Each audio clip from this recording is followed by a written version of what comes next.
मैं अशोक कुमार शर्मा, प्राचार्य DAV centenary public school Vaishali Nagar Jaipur, यहाँ एक अपने आधिकारिक कार्य से डीएवी जावा माइंस आया हुआ था। मुझे मालूम हुआ कि यहाँ उदयपुर में नवलखा महल सांस्कृतिक केंद्र में दयानंद जी जो महान संत एवं समाज सुधारक जो देव दयानंद जी हुए हैं, उनके जीवन पर आधारित अनेक जो उनके जीवन के प्रसंग उकेरे हुए हैं, तो वो देखने के लिए मैं यहाँ नवलखा महल स्थित सांस्कृतिक केंद्र में मैंने यहाँ जो स्वामी तत्व बोध द्वार से मैं प्रविष्ट हुआ और प्रविष्ट होने के साथ ही जहाँ जहाँ पर भी मेरी दृष्टि गई, मेरी नज़र गई, मैंने हर जगह पर स्वामी देव दयानंद जी के जीवन से संबंधित उनके चरित्र के विभिन्न आयामों पर आधारित मैंने अनेक चित्र देखे। चाहे हम बात करें 5 प्रकार के यज्ञों की, वो देखा, चाहे हम बात करें हमारे देश के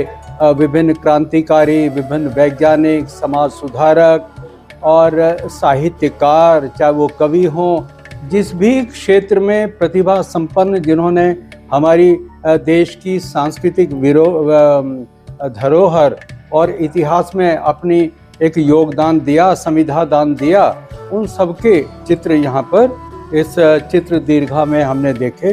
बहुत आनंद आया। इसके साथ जो एक विशेष उल्लेखनीय जो कक्ष हमने देखा कि व्यक्ति के जीवन में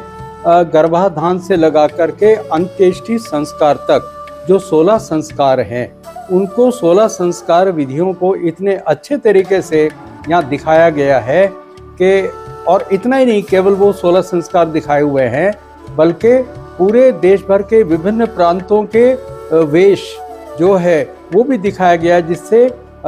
विभिन्नता यानी एकता में पिरोते हुए वो 16 संस्कार की जो झांकियाँ हैं वो प्रस्तुत की हुई हैं।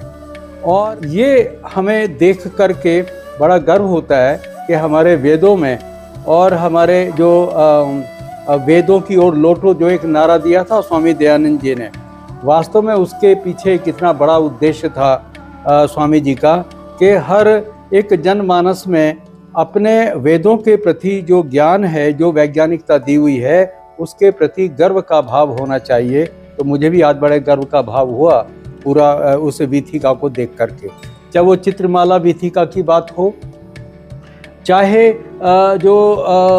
स्वामी दयानंद जी के बचपन से लगाकर, जन्म से लगा करके और उनके अंतिम समय तक की जो पूरी यात्रा हो, वो सब चित्रों के माध्यम से मैंने यहाँ पर देखी और मेरा रोम रोम पुलकित हो गया इस बात को देख करके कि डॉक्टर अशोक आर्य जी का शोध का स्तर क्या है, कितना वो अध्ययन कर रहे हैं और कहाँ से कौन कौन सी पुस्तक और शास्त्र पढ़ करके उन्होंने उस ज्ञान को संचित करके उस पर आधारित उन्होंने उस भित्तीय चित्रों के माध्यम से, एवं मैं यहाँ पर जो एक ये देखा चलचित्र के माध्यम से भी एक सभागार उन्होंने बनाया हुआ है, जिसमें 25-30 व्यक्तियों के बैठने की व्यवस्था है और उसमें चलचित्र के माध्यम से भी अगर बच्चे, विद्यालयों के बच्चे यहाँ पर आए और वो संस्कार परक चलचित्र वहाँ पर जो दिखाए जाते हैं उन्हें देखेंगे, तो वास्तव में उनमें एक राष्ट्र भक्ति का भाव उत्पन्न होगा। मुझे ये लगता है, मुझे कहते हुए बड़ा ये अच्छा लग रहा है, आह्वान करते हुए बड़ा अच्छा लग रहा है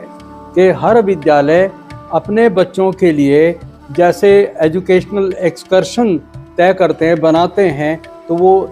उदयपुर में जब भी आए तो ये जो एक आर्य समाज के लिए तीर्थ स्थली से कम नहीं है, यहाँ पर जरूर भ्रमण बच्चों का कराएं और जिससे बच्चे ये देखें, जो बच्चे कई वर्षों में कई सारी पुस्तकों पढ़ने के बाद में जो ज्ञान प्राप्त करेंगे, वो यहाँ पर केवल 1 या 2 घंटे के अंदर जो विभिन्न चित्र देख करके उन्हें जो ज्ञान प्राप्त होगा वो कई वर्षों के ज्ञान से प्राप्त करने से ज़्यादा होगा।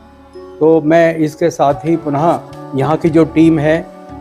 विशेषकर डॉक्टर अशोक आर्य जी और उनकी जो पूरी टीम है, जिन्होंने बहुत बढ़िया तरीके से पूरे मनोयोग से सब चित्रों को और उसके पीछे जो भाव है प्रस्तुत करने का बहुत बढ़िया तरीके से उसको बताया, समझाया। मैं उनके प्रति धन्यवाद व्यक्त करता हूँ। बहुत बहुत धन्यवाद सबका। और बड़ा अच्छा कार्य हो रहा है, मैं उसके लिए साधुवाद देता हूँ और मुक्त कर्ण से प्रशंसा करता हूँ। बहुत बहुत धन्यवाद पूरी टीम का। बधाई, साधुवाद।